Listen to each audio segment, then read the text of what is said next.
Assalamualaikum. Welcome to HANIF'S Kitchen. இன்னைக்கு நம்ம பார்க்க போறது ரொம்பவே டேஸ்டியான, ரொம்ப திக்கான அரேபியன் ஸ்டைல் மட்டன் குருமா. இந்த மட்டன் குருமா ரொம்ப டேஸ்டியா, ரொம்ப டெலிஷியஸா, ரொம்ப திக்கா நம்ம HANIF'S Kitchen ஸ்டைல்ல எப்படி செய்யறதுன்னு பார்க்கலாம் வாங்க.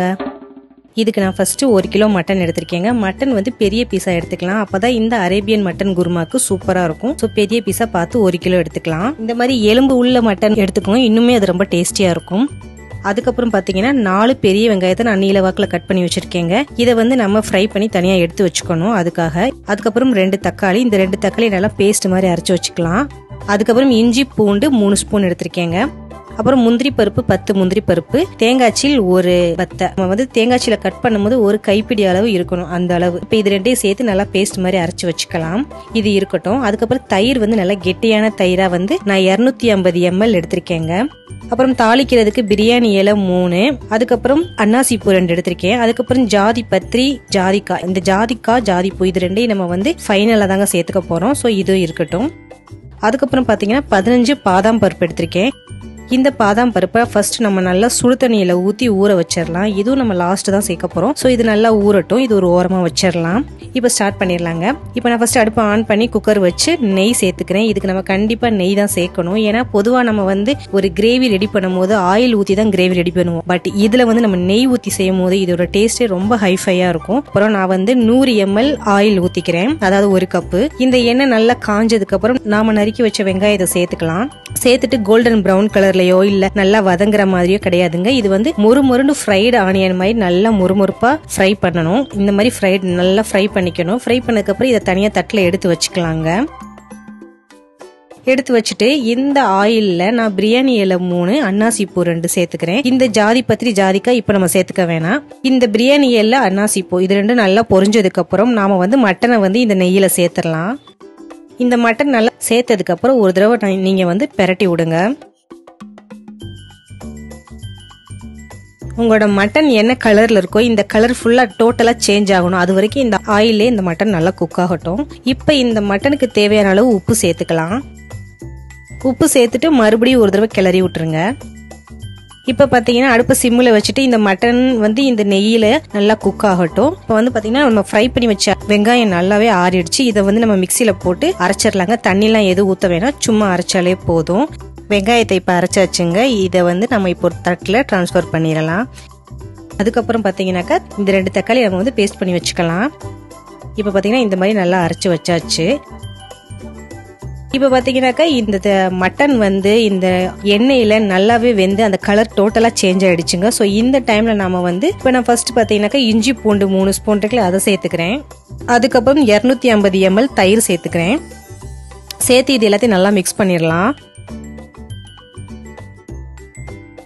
அதுக்கப்புறம் நம்ம அரைச்சு வச்ச தக்காளி பேஸ்ட் இருக்குல்ல, அதையும் சேர்த்துக்கலாங்க.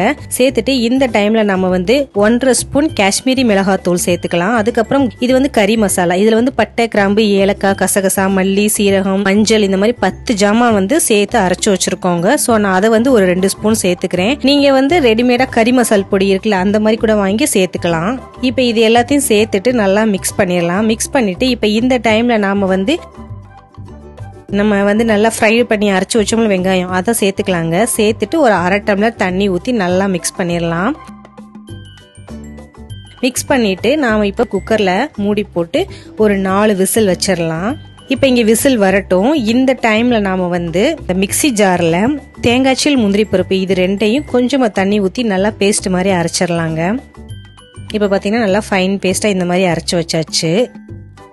அதுக்கப்புறம் பாத்தீங்கன்னாக்கா இந்த ஊற வச்ச பாதாம் பருப்பு நல்லாவே ஊறிடுச்சு. சோ இத தோல் எல்லாத்தையுமே நல்லா ரிமூவ் பண்ணிட்டு இந்த மாதிரி எல்லாத்தையும் உரிச்செடுத்துடலாம். உரிச்செடுத்த பாதாம் பருப்பை இந்த மாதிரி 2 கட் பண்ணி வச்சுக்கலாங்க. இதோ இந்த மாதிரி நம்ம எல்லா பாதாம் பருப்பையும் கட் பண்ணி வச்சுக்கலாம். இப்ப விசில் வந்து வந்துருச்சு, 4 விசில். இப்ப விசில் அடங்கட்டும். இப்ப விசில் நல்லாவே அடங்கிடுச்சு. ஓபன் பண்ணி பார்க்கலாம். பாருங்க, மட்டன் குருமா நம்மளுக்கு இந்த மாதிரி இருக்கு. இப்ப நம்ம அடுப்பை ஆன் பண்ணி நம்ம அரைச்சு வச்ச முந்திரி தேங்காய் பேஸ்ட் இருக்குல்ல, அதை ஊத்திடலாம். இப்ப இந்த டைம்ல நாம வந்து ஜாதி பத்திரியை மேல சேர்த்துக்கலாங்க. சேர்த்துட்டு ஜாதிக்காவை வந்து ஒரு ஃபுல் ஜாதிக்காவை நம்ம சேர்த்துக்க வேணாம். இந்த மாதிரி லைட்டா கொஞ்சம் துருவிட்டு கொஞ்சமா சேர்த்துக்கிட்டு நல்லா ஒரு தடவை கிளறி விட்டுறலாம். கிளறிட்டு இதுக்கு மேல வந்து நம்ம ஆலிவ் ஆயில் இருக்குல்ல அதை 2 ஸ்பூன் சேர்த்துக்கலாம். இது எல்லாமே பாத்தீங்கன்னா ரொம்ப ஹைஃபையான ஒரு அரோமா தரக்கூடிய ஒரு சூப்பரான மட்டன் குருமா தான் இந்த குருமாங்க. ஸோ நம்ம ஆலிவ் ஆயில் 2 ஸ்பூன் சேர்த்துட்டு அதுக்கப்புறம் பார்த்தீங்கன்னா கட் பண்ணி வச்ச பாதாம் பருப்பு இருக்குல்ல அதையும் சேர்த்துலாம். சேர்த்து இப்போ இது எல்லாத்தையும் நல்லா மிக்ஸ் பண்ணிடலாம். மிக்ஸ் பண்ணிட்டு நீங்கள் உப்பு வந்து செக் பண்ணிக்கோங்க. எக்ஸ்ட்ரா வேணும் இன்னும் கொஞ்சம் போட்டுக்கலாம். இப்போ அடுப்பு சிம்மில் வச்சுட்டு ஒரு 10 நிமிஷம் நம்ம கொதிக்க வச்சிடலாம். 10 நிமிஷம் ஆனோடனே அந்த அடுப்பு சிம்மில் வச்சுட்டு கொதிக்கும் போது என்ன ஆகும்னா அழகா எண்ணெய் பிரிஞ்சு அந்த ரெட் கலர்ல அழகா மேலே வர ஆரம்பிச்சிரும். சைட்ல ஃபுல்லா ஆரஞ்சு கலர்ல இருக்கும், கீழே வந்து பார்த்தீங்கன்னா எல்லோ கலர்ல இருக்கும். இப்போ நம்ம இதை வந்து அடுப்பு ஆஃப் பண்ணிட்டு சர்வ் பண்ண ஆரம்பிச்சிடலாம். பாருங்க ரொம்ப சூப்பரா இருக்குது. அது திக்னஸான ஒரு கிரேவினா இந்த கிரேவி தான். ரொம்ப அரோமா தரக்கூடிய ஒரு கிரேவி. நீங்க ஒரு தடவை இந்த அரேபியன் ஸ்டைல் மட்டன் குருமாவை செஞ்சு பாத்தீங்கன்னா கண்டிப்பா ஒவ்வொரு தடவையும் இந்த மாதிரி தான் செய்வீங்க. இது அவ்வளவு ஒரு ரிச்சான ரொம்ப ராயலான ஒரு திக்னஸான அரேபியன் மட்டன் குருமா தான். இதுக்கு மேல வந்து நம்ம டெக்கரேட் பண்றதுக்கு நம்ம நறுக்கி வச்ச பாதாம் பருப்பு கொஞ்சம் தூவிக்கலாம். அதுக்கப்புறம் கொத்தமல்லி தலையும் கொஞ்சம் தூவிக்கலாங்க. இப்ப டேஸ்ட் பண்ணி பார்க்கலாம் எப்படி இருக்குதுன்ட்டு. எலும்பு அவ்வளோ சாஃப்டா நல்லா அந்த மட்டன் வந்து குக் ஆகி இருக்குங்க. நல்லா சாஃப்டா குக் ஆகி இருக்கு. இந்த மட்டன் குருமா பாத்தீங்கன்னா அவ்வளோ திக்னஸா சூப்பரா இருக்குது. ரொம்ப டேஸ்டியாவும் இருக்குது. ஸோ கண்டிப்பா நீங்க இந்த அரேபியன் ஸ்டைல் மட்டன் குருமாவை ஒரு தடவை ட்ரை பண்ணி பாருங்க. ட்ரை பண்ணி பார்த்து எப்படி இருந்துச்சு நம்ம கமெண்ட்ஸ் டிராப் பண்ணுங்க. அப்படி சேனல் சப்ஸ்கிரைப் பண்ணுங்க. அப்படி பக்கத்துல பெல் ஐகானை கிளிக் பண்ணிருங்க. அதோட வீடியோஸ் எல்லாத்தையும் பார்த்து என்ஜாய் பண்ணுங்க. தேங்க்யூ.